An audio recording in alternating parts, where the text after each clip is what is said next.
एक और बहुत ही ऐतिहासिक और जटिल टकराव रहा है। वह है भारत और पाकिस्तान का टकराव। ये दुनिया के सबसे खतरनाक टकराव में से एक है। दोनों ही परमाणु शक्ति हैं। दोनों की विचारधारा काफी अलग है। आप शांति चाहते हैं। आप दूर की सोचने वाले नेता हैं। आप भारत पाकिस्तान के बीच दोस्ती और शांति का क्या रास्ता देखते हैं? एक तो कुछ इतिहास की जो बातें हैं जिसको शायद दुनिया के बहुत लोगों को पता नहीं है। 1947 से पहले आज़ादी की लड़ाई सब लोग कंधे से कंधा मिला कर के लड़ रहे थे।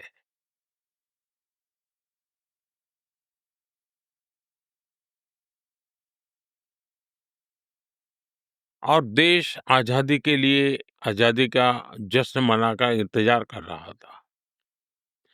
उसी समय क्या मजबूरियां रही होंगी वो कई उसके भी पहलू हैं, उसकी लंबी चर्चा हो सकती है। लेकिन उस समय जो भी नीति निर्धारक लोग थे उन्होंने भारत के विभाजन को स्वीकार किया और मुसलमानों को उनका अलग देश चाहिए तो भाई दे दो, ऐसा। और भारत के लोगों ने सीने पे पत्थर रख के बड़ी पीड़ा के साथ इसको भी मान लिया। लेकिन माना तो उसका परिणाम ही उसी समय ये आया कि लाखों लोग कत्लेआम चला। पाकिस्तान से ट्रेनें भर भर करके लहूलुहान और लोग और लाशें आने लगी। बड़ा डरावना दृश्य था। उन्होंने अपना पाने के बाद उनको लगना चाहिए था कि चलो भाई हमें हमारा मिल गया, भारत को लोगों ने दे दिया है, भारत का धन्यवाद करें, हम सुख से जिए। उसके बजाय उन्होंने लगातार भारत से संघर्ष का रास्ता चुना। अब प्रॉक्सी वॉर चल रहा है। अब ये कोई आइडियोलॉजी नहीं है। आइडियोलॉजी ऐसी थोड़ी होती है, लोगों को मारो काटो, टेररिस्टों को एक्सपोर्ट करने का काम चल रहा है। और सिर्फ हमारे साथ ही नहीं, अब दुनिया में कहीं पर भी टेररिस्ट की घटना घटती है तो कहीं न कहीं सूत्र पाकिस्तान जाकर के अटकते हैं। अब देखिए 9/11 इतनी बड़ी घटना घटी अमेरिका में। उसका मेन जो सूत्रधार था ओसामा बिन लादेन, वो आखिर में कहाँ से मिला? पाकिस्तान में ही शरण लेके बैठा था। तो दुनिया पहचान गई है कि ये प्रकार से आतंकवादी प्रवृत्ति, आतंकवादी मानसिकता, और वो सिर्फ भारत ही नहीं, दुनिया भर के लिए परेशानी का केंद्र बन चुका है। और हम लगातार उनको कहते रहे हैं कि इस रास्ते से किसका भला होगा? आप आतंकवाद के रास्ते को छोड़ दीजिए। ये स्टेट स्पॉन्सर्ड टेररिज्म जो है, वो बंद होना चाहिए। नॉन स्टेट एक्टरों के हाथ में सब छोड़ दिया है, क्या होगा फायदा? और इसकी शांति के प्रयासों के लिए मैं खुद लाहौर चला गया था।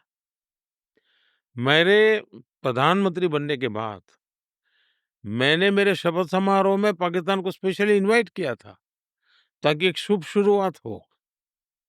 लेकिन हर बार हर अच्छे प्रयासों का परिणाम नकारात्मक निकला।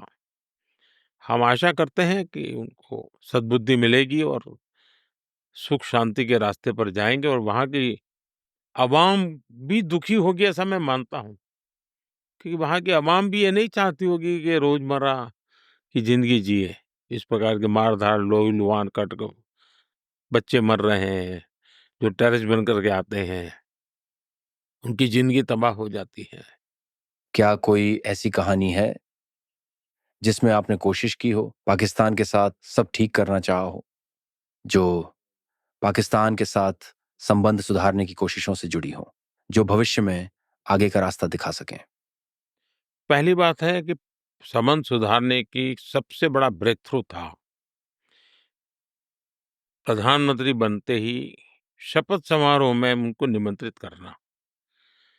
ये अपने आप में बहुत बड़ी घटना थी और कई दशकों के बाद हुई थी घटना।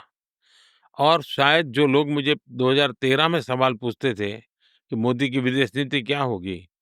उन सबने जब ये सुना कि मोदी ने सार्क देशों के सभी नेताओं को शपथ समारोह में बुलाया, तो वो चौंक गए थे। और इस निर्णय के इस प्रक्रिया जो हुई थी उसके संबंध में हमारे वो उस वक़्त के राष्ट्रपति प्रणब मुखर्जी साहब, उन्होंने अपनी किताब में जो संस्मरण लिखे हैं, उसमें इस घटना का वर्णन बहुत बढ़िया ढंग से किया है। और सचमुच में भारत की विदेश नीति कितनी स्पष्ट है और कितनी आत्मविश्वास से भरी है, उसके दर्शन हो चुके थे।